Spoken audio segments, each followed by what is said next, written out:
తెల్లవారే వెలుగు రేఖలా పచ్చ పచ్చ పచ్చి మట్టి బొమ్మలా అల్లి బిల్లి వెన్న పాల నురగలా అచ్చ తెలుగు ఇంటి పూల కొమ్మలా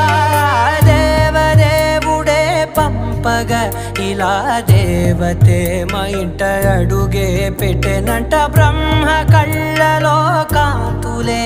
మా అమ్మలా మా కోసం మళ్ళీ లాలి పాడేనంట.